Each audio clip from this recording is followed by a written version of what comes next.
going to be talking about order of operations. So first, we use order of operations in our life every single day. So, for example, cooking. Combine the flour and baking powder, add to a creamed mixture and mix well. Preheat oven to 350 degrees. Grease and flour a 9 by 9 inch pan to line a muffin pan with paper liners. In a medium bowl, cream, yada yada yada yada. If I just went straight down this list, I'm not going to get a very good recipe. The first thing I need to do in any recipe is preheat the oven to 350 degrees. So let's put a number 1, so we would know that we have to do this first. And then we would need to grease and flour a pan. After that, in a medium bowl, cream together the sugar and butter. Then we can either bake, pour or spoon batter into the prepared pan or combine the ingredients.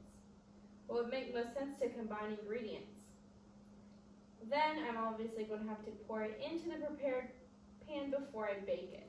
So this is one example how you have to do some things a certain way, otherwise you're not going to get the correct answers.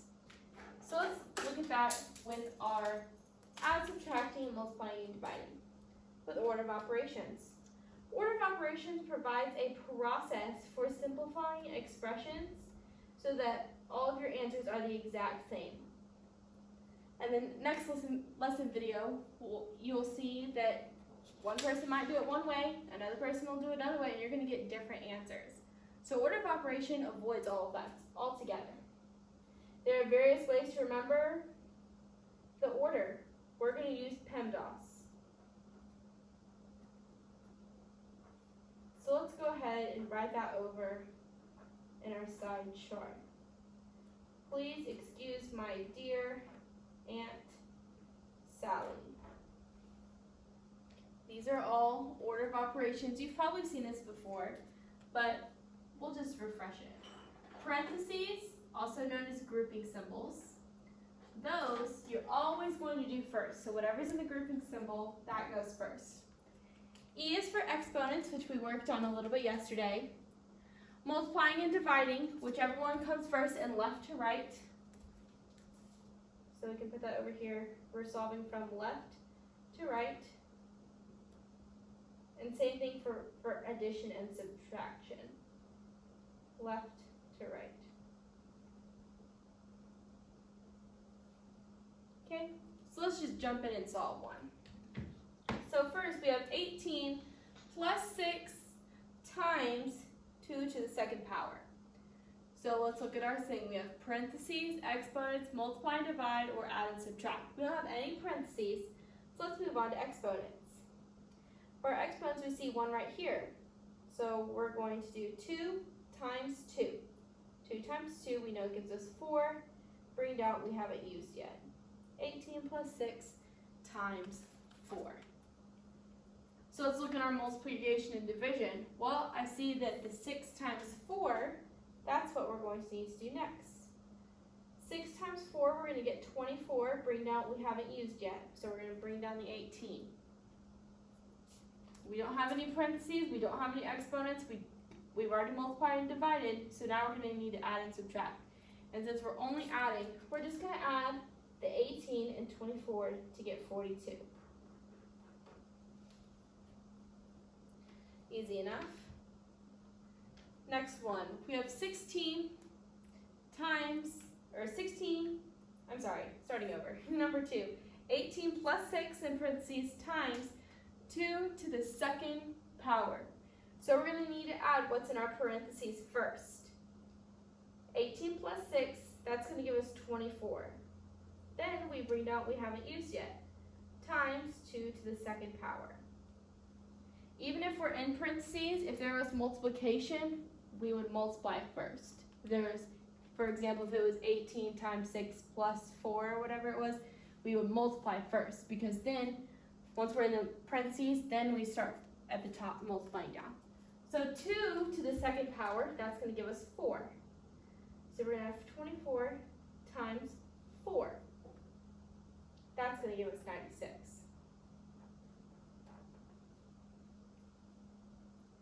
Number 3, we have 7 times 8 minus 5 plus 3 times 2 to the second power. Well, that looks like a lot to handle, but we can use our PEMDAS and we'll be just fine. So we don't have any parentheses, so I see exponents right here. So 2 to the second power I know is 4. Let's bring down what we haven't used yet. I like to underline what I just solved. Okay? Multiplying and dividing. Well, I don't see any division, but I see 2 different multiplication problems. Well, we're always going to work from left to right. So we have 7 times 8. That's going to give us 56. We bring down what we haven't used yet. Start at the top. No parentheses left. No exponents left. We have 1 multiplication and still no division. So then we're going to do 3 times 4. That's going to give us 12. Bring down what we haven't used yet.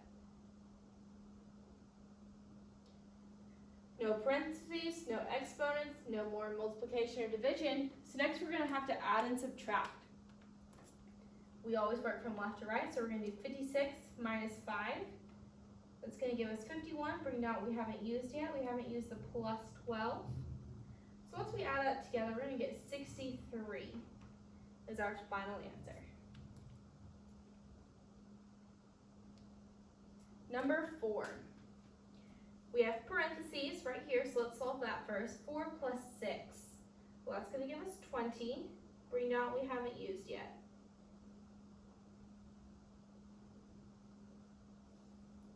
Starting at the top, no more parentheses. Exponents. We have one right here. 3 to the second power, that means 3 times 3. That's going to give us 9. So we have 20 divided by 4 minus 9. No more parentheses, no more exponents, multiplication and division. Those are interchangeable. They can go either one comes first as long as we're working from left to right. So we have 20 divided by 4. That's going to give us 5 minus 9. Bring down what we haven't used yet. No parentheses, no exponents, no more multiplication, division. We do have addition and subtraction. So we're going to do 5 minus 9. That's going to give us -4. So we're tying back in what we learned a couple weeks ago about adding and subtracting integers. Okay, let's flip it over to the back. Circle the operations that should be performed first in the examples below. So we can write off to the side our boxes. Please excuse my dear Aunt Sally. So for this one, I see parentheses right there, and that's always at the top, so let's circle this. We're going to have to solve 15 minus 4. For number 6, no parentheses, but I do see some exponents, so that one's going to have to come first. So we're going to circle our 6 to the second power. For 7, parentheses, oh, I see parentheses right here with the 12 minus 4. That's what we will solve first. 8, no parentheses, no exponents. There is multiplication and division. Well, remember, I always work from left to right, so we're going to do 18 divided by 6. For number 9, parentheses, yep, I see parentheses right here. Even though it looks a little different, we still know that that's parentheses. So we're going to go ahead and circle it. And for this one, no parentheses, no exponents, but there is multiplication. So we're going to have to find our top number first. Okay, I'm going to do one more problem and then you can pause the video and do the rest on your own. So we have 15 plus 8 to the second power minus 9 plus 14.